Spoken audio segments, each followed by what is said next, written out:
At this time, it's my pleasure to ask up for a blessing Fred Cafasso. Fred?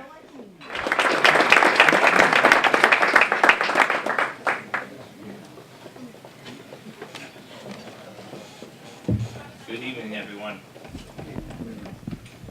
We'd like to bless this food, bless our elected officials, our government leaders, and our business community as well.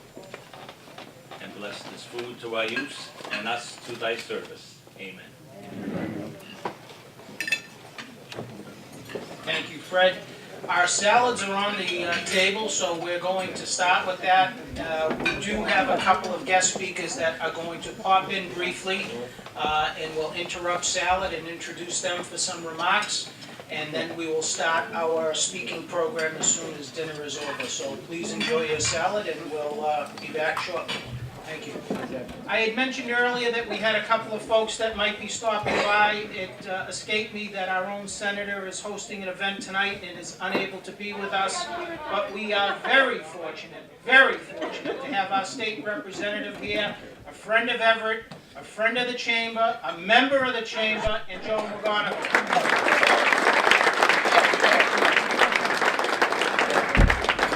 Tuesday's a big day. Maybe next time we could have this after an election. But good evening, ladies and gentlemen, and greetings from the Massachusetts House of Representatives. And I did speak to the senator earlier this evening, and he does give his apologies for not being here tonight, because you know the senator would be. It was interesting today that you're having this, and the senator and I had given out 2 awards to 2 Everett businesses, and we were the only city, once again, Everett was, to have 2 businesses come to the State House out of all the other cities and towns to get manufacturing awards today, and one was to Colonial Marble. They've been 100 years in business, close to 50, 60 of those years.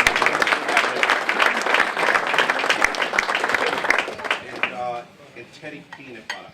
So once, you know, we were very well represented by our business community today at the State House. I have a citation, Mr. Kelly, Were you tonight. speeding? Or was it parking? Well, actually, it's from the Speaker of the House, you know what I mean? But our former president is not here, so maybe we can stop by his office, okay, and present him a citation. But I will read it to you.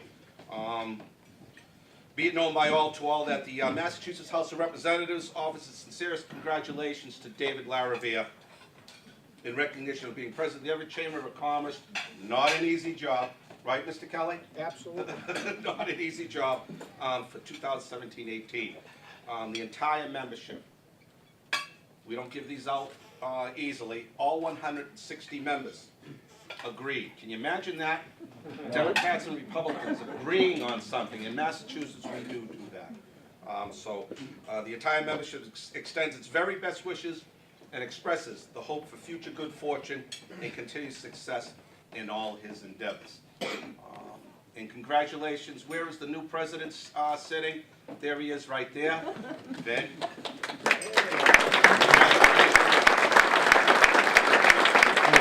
Think about it. You know what I mean? You're the president of the Everett Chamber and I'm a rep. Who would have thought that? No one. No one. But I do want to say this. Thank you for the kind invitation. And have a great evening. Thank you.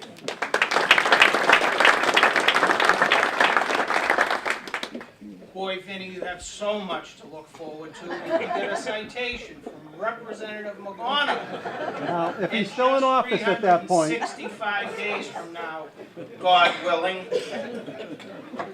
At this point in the evening, we usually celebrate a successful year of our president. Unfortunately, Dave Laravia's wife was involved in a car accident today. She's in the hospital, she's doing okay, and she's in the process of giving birth to their first child in a very short number of weeks. So they're erring on the side of caution. So David is with her.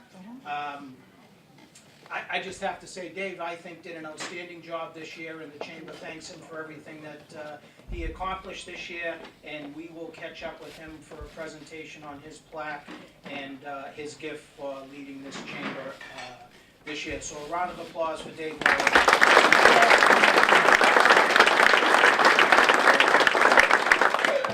and keep him in he and his wife and future child in your thoughts and prayers as you go home tonight. This year we've got a couple of Community Achievement Awards. Everett is certainly going through some great transitions, and I know Vinny and the mayor will talk about them, but sometimes they're the smaller transitions that go unnoticed, or you're not sure how it's all going to work together. And this first person I'd like to call up for this recognition has worked at the Everett Credit Union and now Members Only Credit Union through that transition, and the Chamber can't thank Janice Caines enough for all the work that she's done for us and will continue to do for us.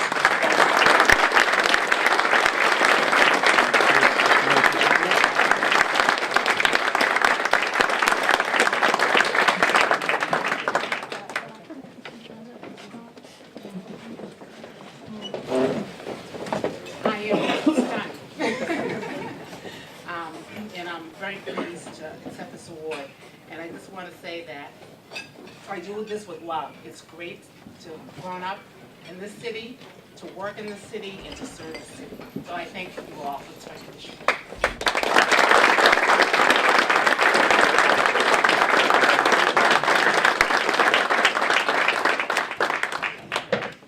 Our next recognition, Community Achievement Award, is a very similar situation.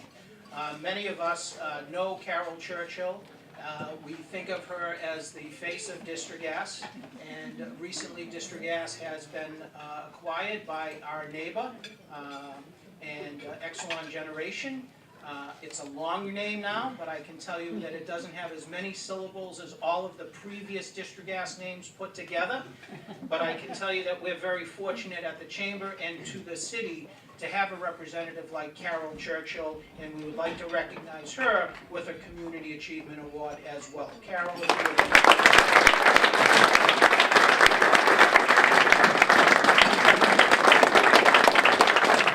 Well, this is a great surprise, and I just want to thank everybody for, I mean, I didn't grow up in the city, obviously. I didn't even grow up in the state, as Connie will point out to anybody who asks, or you don't even have to ask when he mentions it. But anyway, since the day that I started with Distrigas 11 years ago, everybody has been just so welcoming, and it's just such a great community. So I thank you all very much.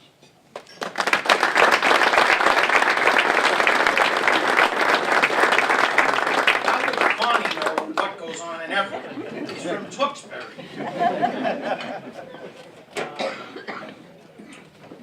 So with that, in an abbreviated agenda, we will move on and introduce our incoming president. And our incoming president is Vin Panzini. Vinny is a graduate of Everett High School and Bentley University. While at Everett High, he began a 21-year career in banking and technology, and then in 1987, started a financial advisory practice here in Everett. He's currently a certified financial planner and partner with a private wealth advisory firm, Curtin and Associates. Vin is the president of the Italian American Association, a duty that he takes very seriously. I think he's been the president for nearly 20 years. That's because everybody's afraid to do the job. But the Italian American is the largest provider of scholarships in the city. He's the past president of the Everett Kiwanis Club, past president of the E-Club, co-operator of Eagle Bank, and a member of the Bentley Executive Club. In addition to his 30 years of service to the Chamber of Commerce, he has been involved in many activities in the community involving education and the students of Everett, and I believe that he's been known to put a set of cleats on during a football game. I don't know if that's true. I don't know if the MIA knows that Fred sneaks him out on that field every now and then for a play. And on a personal note, he's one of my closest friends. The Chamber is very fortunate to have Vinny at this critical time of the history of the city of Everett. Vinny is someone that can build relationships and continue to bring new members on board to our chamber. So it's my pleasure to introduce my friend and president of the Everett Chamber of Commerce, Vin Panzini.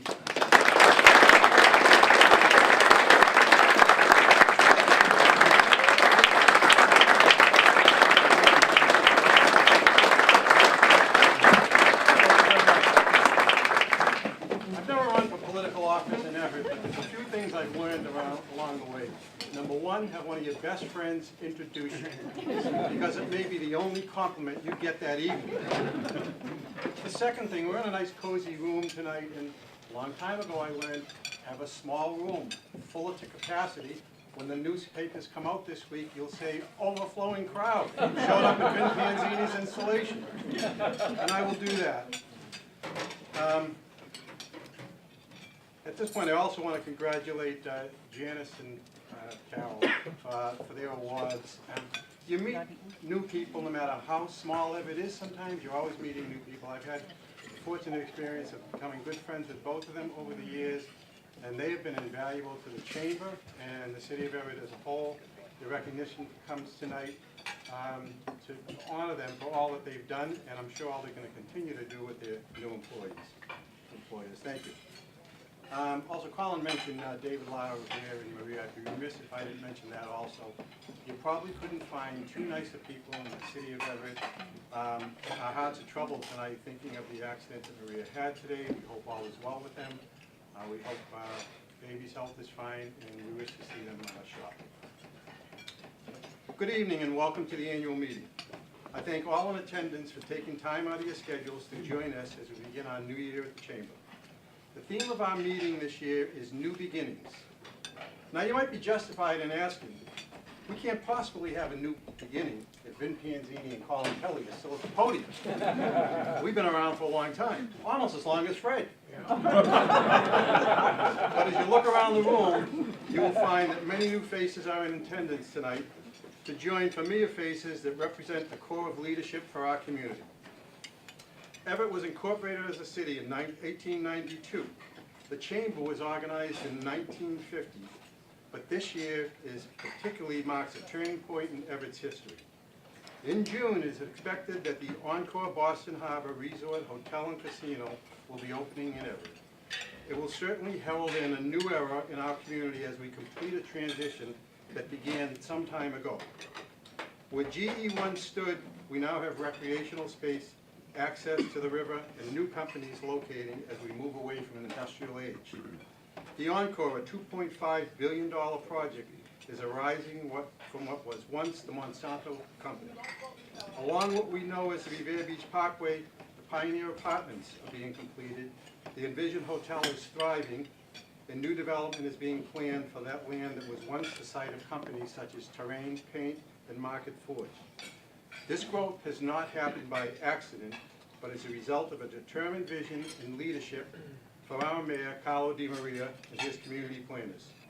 Working with the Department of Transportation, the Massachusetts Area Planning Council, and the Massachusetts Gateway Communities, the Mayor is leading a transformation of the city that is proceeding at a rapid pace. Real estate values are skyrocketing as Everett is becoming a destination place for many new families. New businesses are looking to locate in our city with our proximity to Boston and accessible transportation. Early in September, I met with the mayor for a lengthy conversation to discuss the direction of the city and how the Chamber can deepen our role and be a resource to assist his efforts. I know that occasionally in Everett, we are known for our strong political differences, but there is no mistaking the mayor's vision. For 90 minutes, I got an education and insight into his broad vision, his passion, and his determination to make Everett the best urban city to live in, and more importantly, from the Chamber's perspective, a great place to locate your business. Carl, you're to be congratulated for that vision.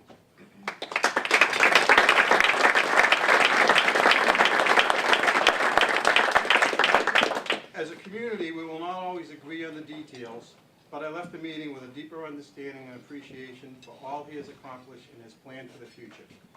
Prior to that meeting, Representative Joe McGonigal brought a contingent of state legislators, including Chairman Cabral from the Gateway Cities Caucus, to Everett for a tour and discussion, so they could see firsthand the progress being made in our city. They left very impressed. Our State Senator Sal DiDomenico, who couldn't be here tonight, has been very instrumental in legislation to provide tax incentives, reinvestments, and grants through the Community Development Program. As a son of a small business owner, he is committed to efforts to assist our communities of businesses. Our city and business community also need a strong educational system to prepare our young children to join the workforce or go on to higher education. many of our students are new to our country and the community.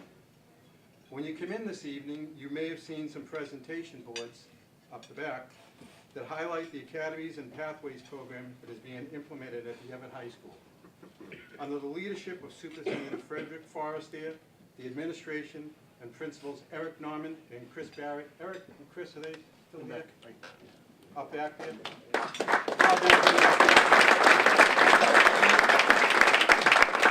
They are developing a curriculum that will be the model for school systems in Massachusetts and the nation. The vocational programs are now being expanded while other school districts' offers are being reduced.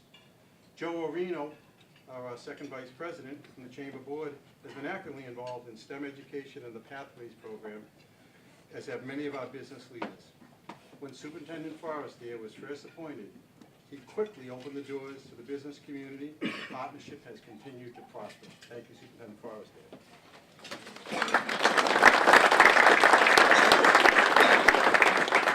After many years of working in the background as a board member of the Chamber, I accepted the nomination to serve as the president this year for all the reasons above. This year does mark a new beginning for the Chamber, and I felt it was important to have someone in the position that had a deep understanding of Everett and a strong desire to work for the overall success of our community and the Chamber of Commerce. The Chamber of Commerce has a simple mission: to create and advance a favorable climate of economic development and growth for its members, to serve as a unifying voice for our retail, commercial, industrial, and nonprofit members, while acting as an advocate on local, state, and federal issues which may impact the business community. With that mission in mind, as president of the Chamber, I call on all our government leaders to work in unison as we focus our efforts on enhancing life in the Everett community. The future of the city is bright, and we are on the threshold of great achievements. We will only cross that threshold if we all keep our goals aligned. My goals for the Chamber this year are very fundamental. We must grow our membership. Growth is needed not only to sustain our operations, but also to make certain that as many stakeholders as possible are present when we convene. This is the only organization in the city that brings government leaders and business together on a consistent basis. Without our members, we have no voice. We must offer programs, opportunities, and education that can benefit all of our members.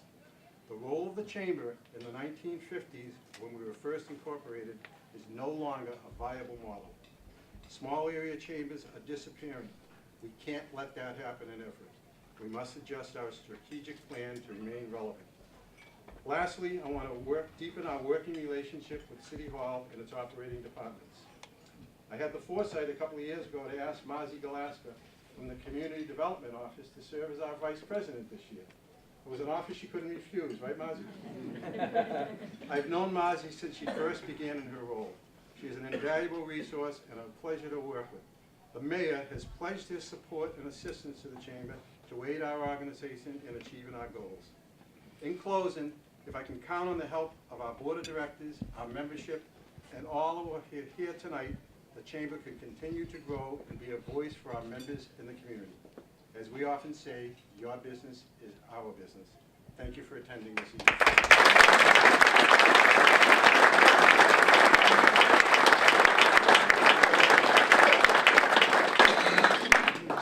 Thank you, Vinnie. Vinnie mentioned, I'm sorry, Governor Baker. No, Vinnie's that's right. Vinnie said he never ran for office. I'm not sure, but I think he could get elected if he decided to run someday. Those comments were very, very Thank you. You know, it's not every day that you get to introduce two friends when you're emceeing an event like this, and tonight I get an opportunity to introduce another longtime friend of mine and former member of city government that I served with. Did we give Vinnie a standing ovation? I think we should give him another one right now. That big round of applause for Vinnie. Standing ovation. Thank you, Mr. Carter. At this time, may Carl be Marie.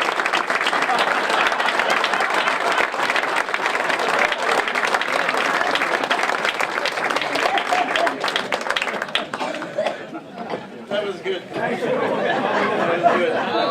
The only one. You got a friend to stand up.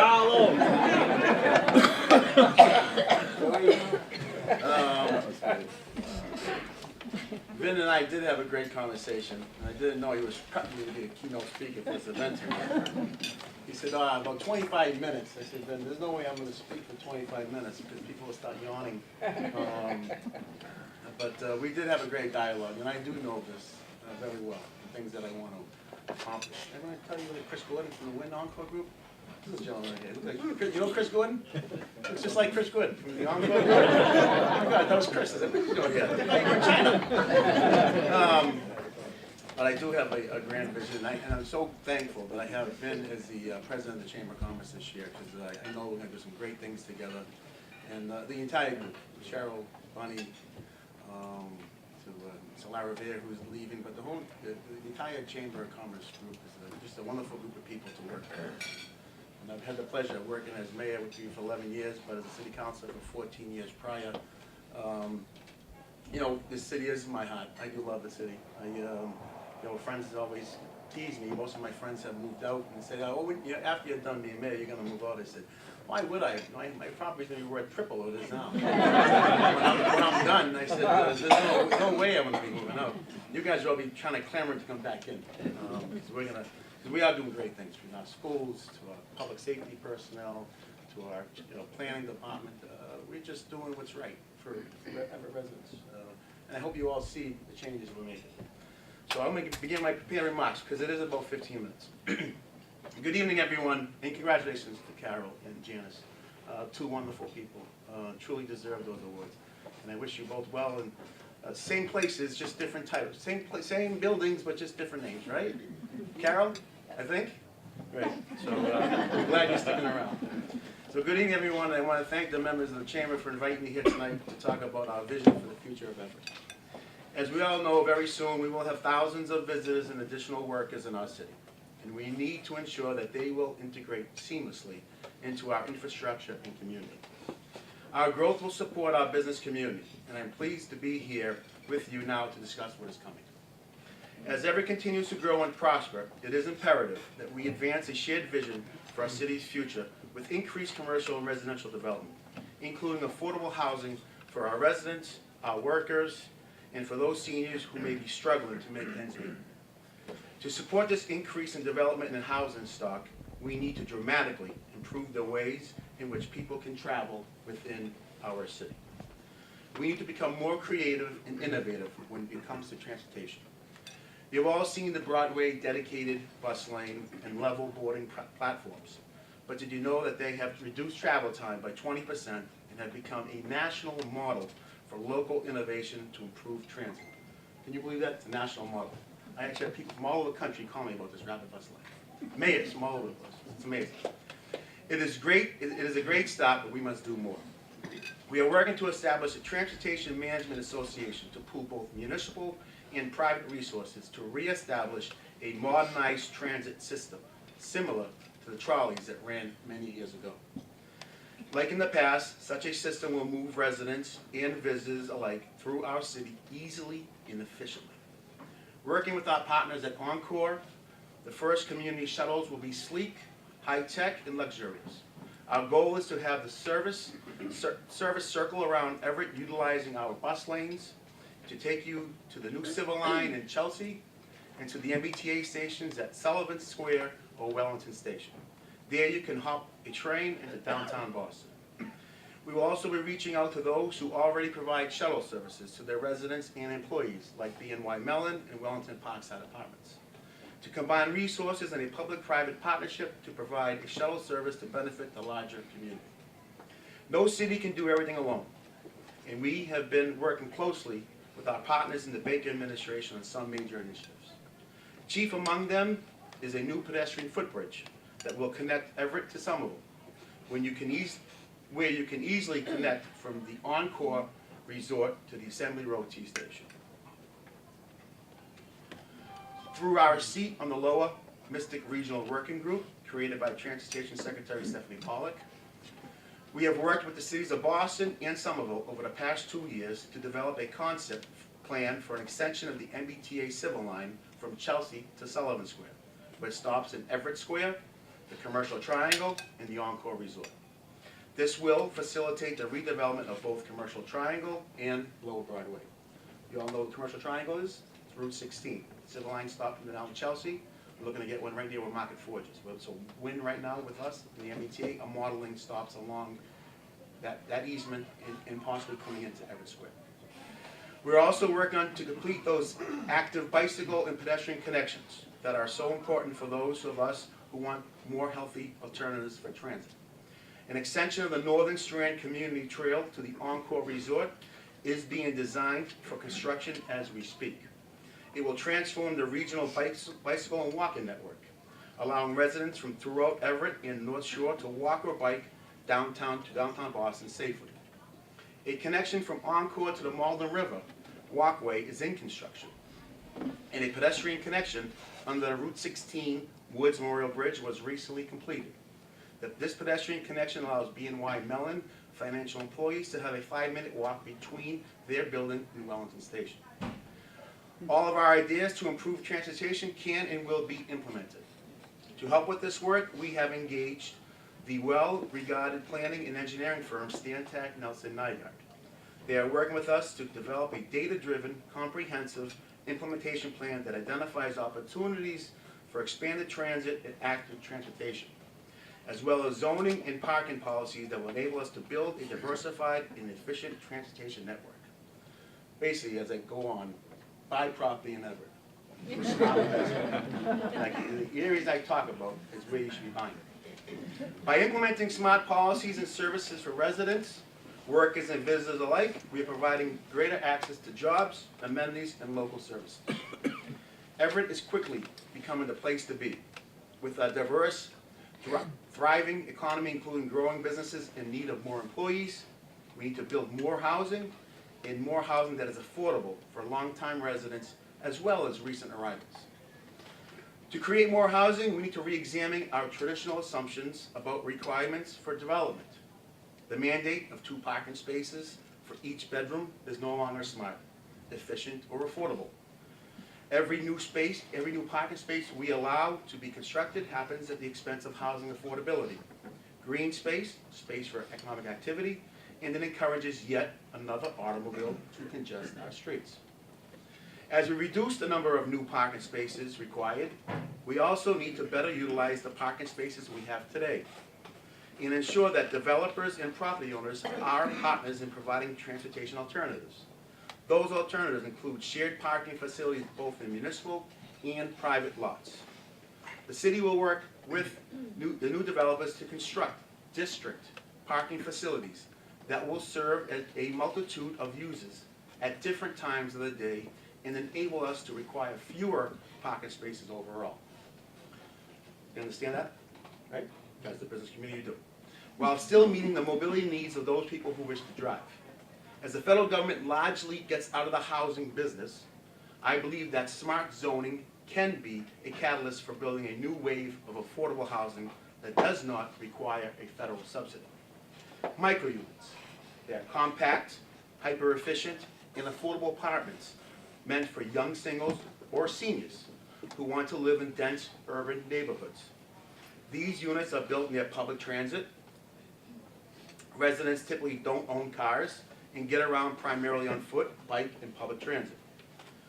We must encourage the development of smaller units to take advantage of existing underutilized sites.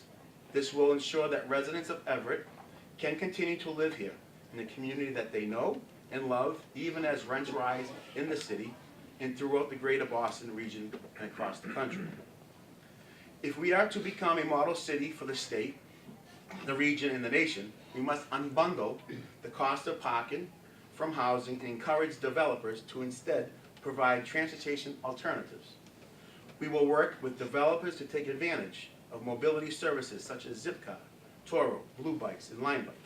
Other developer requirements may soon include provisions of discounted T-passes, shuttle services, or membership in a transportation management association. As we celebrate our diversity, we must also protect our history and the character of our city. That means we must remain an affordable place to live for all of our residents. This is why I've continued to meet with affordable housing developers and finance agencies to spur the development of affordable housing for our workforce and our seniors. Last year, I was pleased to announce a project with the neighborhood developers to develop a senior and middle-income housing at the old St. Teresa's Church on Broadway. The project will provide 77 units of affordable housing to seniors aged 62 years and up, and will house a new health clinic located on the first floor focused on seniors and operated by East Boston Neighborhood Health Center. In addition, 6 new townhouses will be built and sold to middle-income residents as affordable workforce housing. And we must also not lose affordable housing that already exists. Many affordable housing units in Everett were built in the 1960s, 70s, and 80s. The affordable use restrictions now face elimination as the owners pay off the subsidized mortgages and opt out of their rental subsidies. So I am working with the affordable housing developers to preserve these units. And I will continue to work with our legislative delegation at the state and federal levels to advocate that these units remain affordable. I would also like to thank the City Council for updating our inclusionary zoning ordinance this past week to encourage the development of affordable housing that is integrated across our community.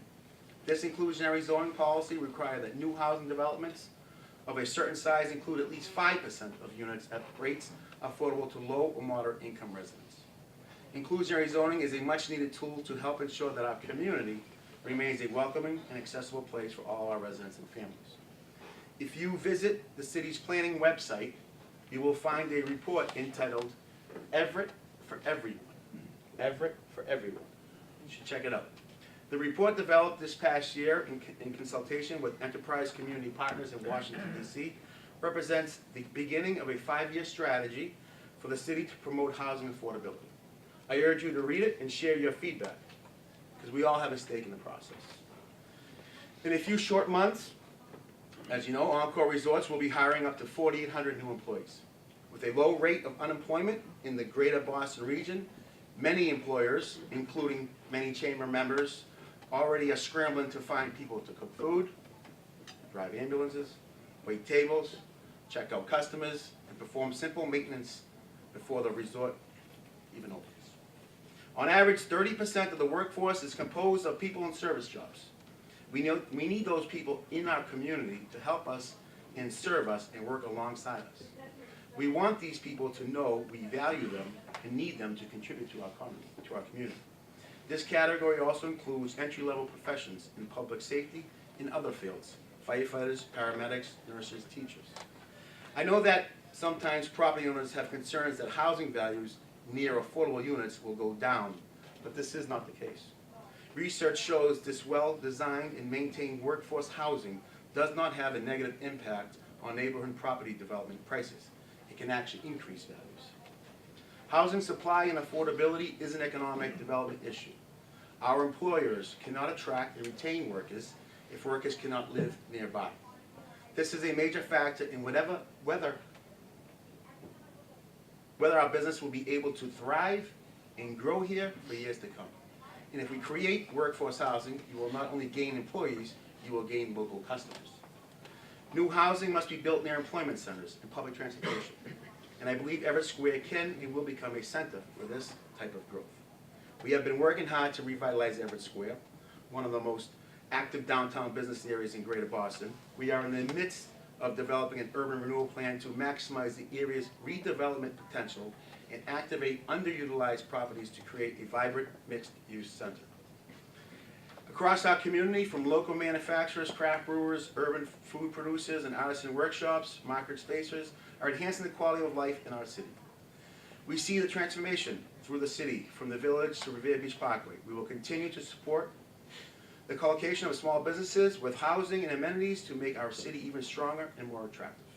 Earlier this year, with the full support of the City Council, we passed a commercial triangle economic development district along Revere Beach Parkway. This 100-acre area was previously zoned for a continuous pattern of heavy industry with limited opportunity for commercial reinvestment. Simply put, it did not reflect the realities of a regional real estate market and the long-term revitalization goals of our community. Through a series of community-based planning efforts, the Commercial Triangle District now forms a foundation for a new generation of redevelopment along our parkway, with a focus on creating quality and sustainable mixed-use developments. Conveniently, Commercial Triangle is approximately the same size as Assembly Road, and we have all witnessed the tremendous and ongoing growth and development just across the river there.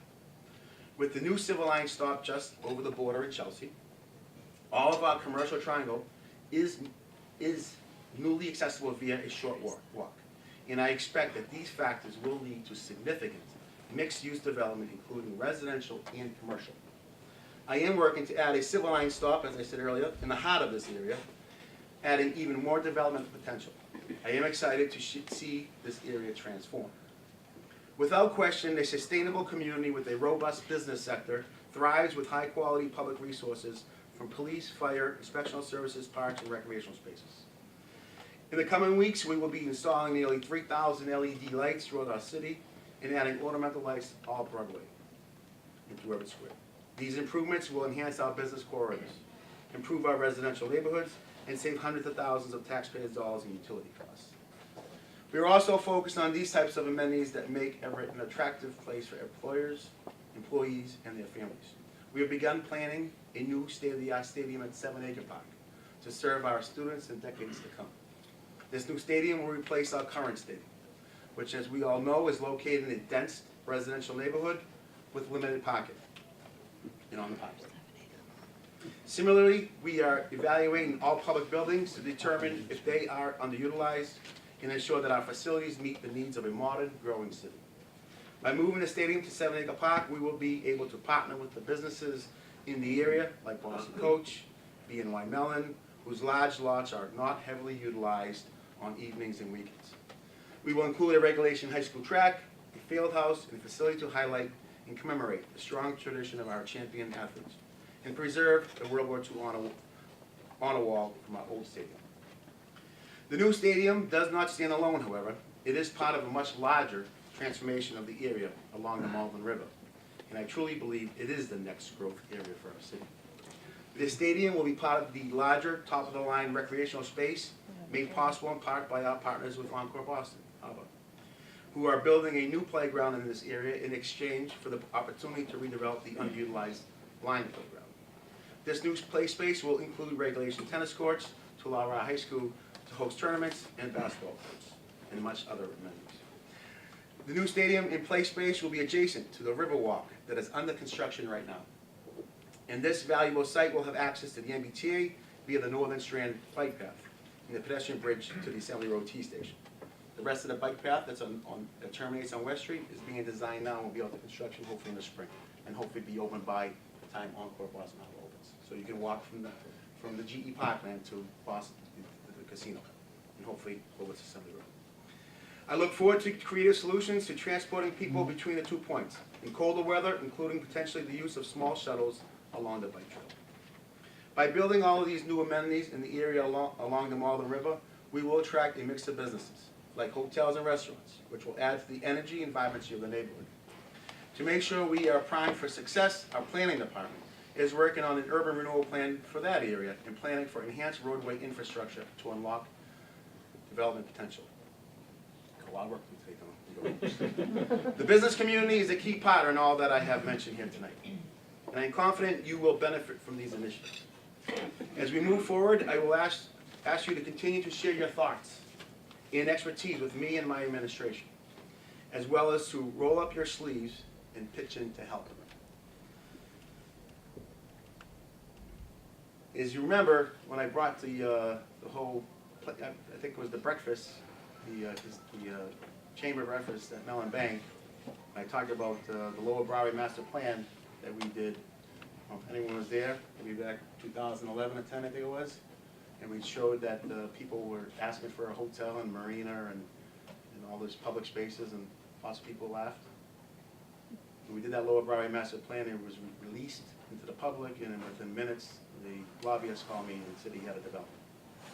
That's how it's done. So I feel confident that between Route 16 and the GE Parkland and Everett Square, with rapid bus lines connecting to Sullivan Station, civil lines coming into that city and connecting into, because cities of Somerville and Cambridge wanted to connect because they want them, that we're going to have a lot of connectivity in our community to bring people in and out of our city into Boston. And that's when we can change zoning. And that's when we can take the buildings in the square that are one-story level buildings and create housing above, and with no parking requirements. And if the city wants to take parking away on Broadway, we find parking lots to create along the city on Broadway so businesses can still park. But now you have a multitude of people living upstairs doing business in your businesses. That's the vision. I'd love for you to hear from you. I'll take questions if you like. But let's make it a reality. Let's work together to get this done. I want to thank the Chamber. I want to thank you all for your support. Thank you.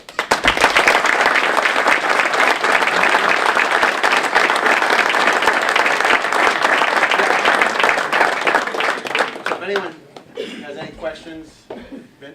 Yeah, Carl, I'd like to, first comment is, I've been an advocate for the revitalization for Everett Square over the last 20 years between that and Glendale Square. The longtime residents, taxpayers, citizens of Everett have been living with these, what I call blighted areas. Yep. And I would hope in your coming years that that's going to be a priority, because a lot of the development around the extremities is great, Yep. but the everyday citizens aren't seeing the benefit of it. And for the business community ourselves, it's many of the professionals that shop in the square, do their business with each other, and it would be a big uplift to the city if we can get that on a fast track. Just my observation. Yeah, so BSC Group is just finalizing the urban renewal plan for Everett Square. Should be wrapped to us in the next, we have a public meeting, do we have a date yet? Middle of November. Middle of November, we'll have a public meeting for the last urban renewal plan. I know David O'Neill attends mostly all our urban renewal meetings for the square. So that will basically show what we want to be developed there. And then we will probably put an RFP up. Right now, we did an RFQ selection. We got some people who wanted to do some stuff in the square. Unlike what the paper said, and it's actually the paper that I like, said that we were happy with the proposals. We were not happy with the proposals. We were rejecting the 3 proposals. So we are rejecting those 3 proposals, but so you will see the redevelopment authority stepping in to probably, when the RFP is done, we'll look for a developer who want to build. We have some big developers that, they want to see the city pretty much own and operate that property before they come in and develop something. So that is, I would say within the year, that you'll have a development plan in front of us from someone bidding on to put something in. Any other questions? Well, thank you. Have a great night.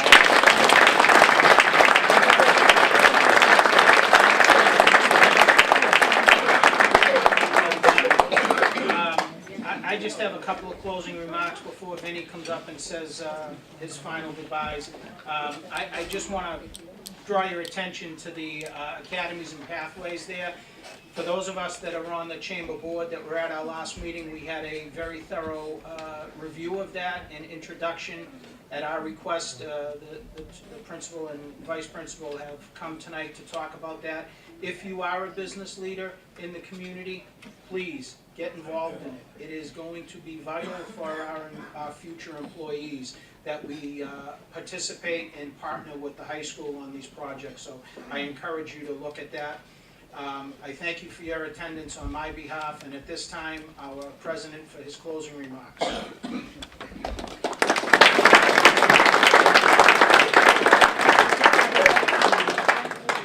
I've been in Everett a long time, and I was telling Principal Norman and Vice Principal Barrett that when I come out of Everett High School, just like they're doing now, I came out of a business and college preparatory program, took bookkeeping, took typing, got a job in a Boston bank at age 16. So I am so on board with what they're doing there, and you've got to talk to these people, talk to the school administrators and see what's going on. It's going to affect all of our businesses in the community.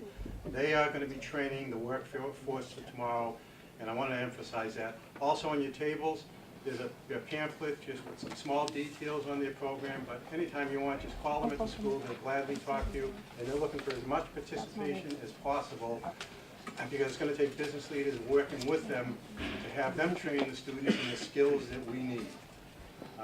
So I appreciate all their work. As long as I've been in Everett, I still get excited every day just like the mayor does.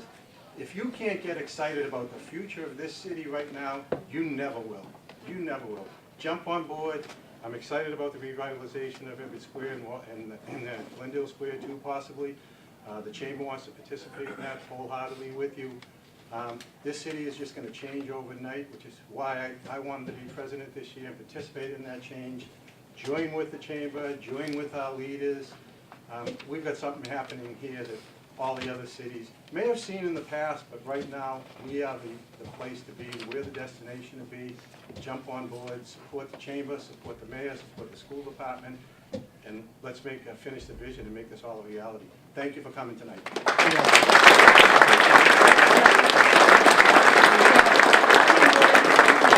Mr. Kelly reminds me that the tree lighting is November 30th. I think that's a Friday evening, Cheryl, so that usually draws a big crowd, and we look forward to seeing you there also.